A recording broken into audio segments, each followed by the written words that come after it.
नमस्कार, N9 में आपका स्वागत है। पिथौरागढ़ व उत्तराखंड की ताज़ा खबरों के साथ पेश है आज के मुख्य समाचार।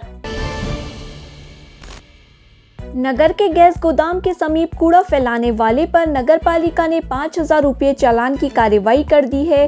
नगर पालिका के अधिशासी अधिकारी राजदेव जायसी ने बताया कि वहाँ आपको जानकारी में होगा कि हमने जो हमारे डस्टबिन या कुछ ऐसे चीज़ खराब हो जाते हैं जो यूज करनी होते हैं, हम वहाँ रख दे रहे थे क्योंकि रखने का जगह नहीं था। तो फिर अभी हमने उसको नीलाम कर दिया था, तो जिसकी नीलामी स्वीकृत हुई थी उनको उठाने के लिए कहा गया था और 1 महीने का समय भी दिया था कि उठा ले जाएं। उन्होंने जब कल 2 दिन पहले उन्होंने उठाया उसको, तो उठाने के बाद चूँकि कूड़ादान समझ के लोग उसमें पहले से भी कूड़ा डालते रहे, तो वो कूड़ा जो उससे निकला वहीं पर उसने छोड़ दिया। चूँकि वो कूड़ा तो उठा के नहीं ले जाना था उसको, उसकी जानकारी हमें नहीं मिल पाई। और जैसे हमें जानकारी मिली आप लोगों के माध्यम से, तो हमने तुरंत उसको बढ़िया सफाई करा दी है, लेबलिंग करा दी है। और वहाँ तो ऐसा हो गया है कि अब आप आराम से जाके बैठ सकते हैं। ये स्थिति आ गई है, अच्छी हो गई है। जिस बंदे ने ये काम करा था, जिसने कूड़ा फैलाया था वहाँ, उसका 5,000 का हमने चालान भी कर दिया है। और अभी फिर मैं जा रहा हूँ, वहीं देख रहा हूँ, कंटिन्यू उस पर निगाह रख रहा हूँ। अगर अभी भी उन्होंने डस्टबिन नहीं हटाया होगा, अपना कूड़ा नहीं हटाया होगा, तो उसको फिर हम उससे ज़्यादा का अभी चालान करूँगा उसका। पूरे स्थान से कूड़े की सफाई कर दी गई है। इस स्थान पर अब काफी चौड़ा स्थल तैयार हो गया है, जहां पर शीघ्र ही बुजुर्गों के बैठने के लिए बेंच का निर्माण कराया जाएगा। नेपाल के डोगरा केदार में आयोजित 2 दिवसीय भारत नेपाल काव्योत्सव शनिवार को संपन्न हो गया। भारत के साहित्यकारों का प्रतिनिधित्व करने वाले डॉक्टर पीताम्बर अवस्थी ने कहा कि यह आयोजन दोनों देशों के संबंधों को मजबूत बनाने में महत्वपूर्ण साबित होगा। उन्होंने कहा कि भारत और नेपाल की एक साझी संस्कृति है।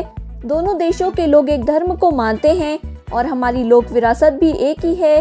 उन्होंने इस तरह के आयोजनों को भविष्य में और बड़े स्तर पर आयोजित करने की बात कही।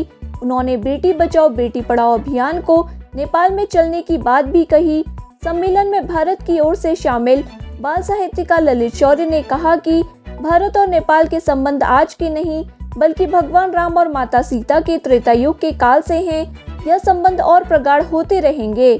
दोनों ही देशों की संस्कृतियां आपस में मिलती हैं, भाषाएं आपस में मिलती हैं, व्यंजन आपस में हमारे मिलते हैं, तो एक दूसरे को संबंध को कहीं ना कहीं मजबूत करेगी। और जिस तरीके से बताया गया कि भगवान श्री राम का जो उनकी जो धर्मपत्नी थी माता सीता यहाँ नेपाल से थी, ये हमारे संबंध आज के नहीं है, बल्कि ये प्राचीन संबंध है। त्रेता युग से भारत और नेपाल के संबंध हैं और इन संबंधों को मजबूत करने में ये मील का पत्थर साबित हुआ ये कार्यक्रम।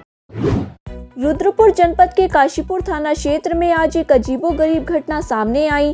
शहर के विजयनगर निवासी एक युवक की बारात रामनगर जानी थी। बारात 12:30 बजे निकलनी थी। सुबह 8:30 बजे युवक घर से 15,000 रुपये लेकर शेरवानी खरीदने निकला, लेकिन वापस नहीं लौटा। 2 घंटे तक इंतजार करने के बाद भी युवक के नहीं लौटने पर परिजनों ने फोन मिलाया तो उसका फोन स्विच ऑफ आया। इससे परिजनों में हड़कंप मच गया। तमाम जगहों पर उसकी खोजबीन की गई, लेकिन उसका कोई पता नहीं लग सका। परेशान परिजनों ने इसकी सूचना रामनगर में दुल्हन पक्ष को दी। इससे दुल्हन पक्ष में भी हड़कंप मच गया। उनकी सारी तैयारी धरी की धरी रह गई। दूल्हे के पिता ने इसकी रिपोर्ट पुलिस में दर्ज करा दी है। पुलिस लापता दूल्हे की खोजबीन में जुटी हुई है। भारतीय सीमा से लगे नेपाल के डडेलधुरा में एक टिप्पर गहरी खाई में जा गिरा। टिप्पर चालक 40 वर्षीय धीरज थापा निवासी गजूरी गांव और 27 वर्षीय विष्णु विग निवासी रोडांग की मौके पर ही मौत हो गई। सुदीप और हिम्मत गंभीर रूप से घायल हो गए, जिन्हें डडेलधुरा अस्पताल में भर्ती कराया गया। दुर्घटना के कारणों का भी पता नहीं लग सका है। मानसखंड यात्रा के प्रथम और दूसरे चरण में पिथौरागढ़ आए 277 यात्रियों ने बिरीनाग चौकोड़ी में रूरल बिजनेस इंक्यूबेटर द्वारा लगाए गए लोकल उत्पादों की खासी सराहना की। मुख्य विकास अधिकारी नंदन कुमार के निर्देश पर सौंदर्य प्रसाधन, हैंडलूम, चाय एपड़ के 5 स्टॉल लगाए गए थे। यात्रियों ने उत्पादों की गुणवत्ता और पैकेजिंग की खासी तारीफ करते हुए 20,000 रुपये के उत्पाद खरीदे। मुख्य विकास अधिकारी ने कहा है कि भविष्य में भी यात्रा के दौरान इस तरह के स्टॉल लगाए जाएंगे, जिससे स्थानीय उत्पादों को बढ़ावा मिल सके। स्टॉल रूरल बिजनेस इंक्यूबेटर के स्टाफ जितेंद्र तिवारी और मनीष लोहनी की देखरेख में लगाए गए।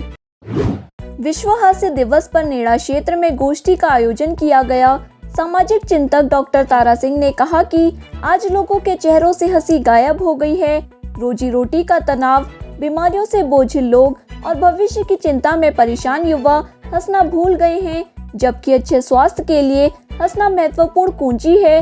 गोष्ठी में वंदना ने कहा कि जीवन की कश्मकश ने लोगों से हंसी छीन ली है। शराबी वाहन चालकों के खिलाफ पुलिस का अभियान जारी है। रविवार को जाजर देवल के थाना अध्यक्ष प्रकाश पांडे ने वाहन चेकिंग के दौरान चालक गौरव चंद निवासी सलमोड़ा को शराब के नशे में वाहन चलाते हुए पकड़ा। वाहन को सीज कर दिया गया।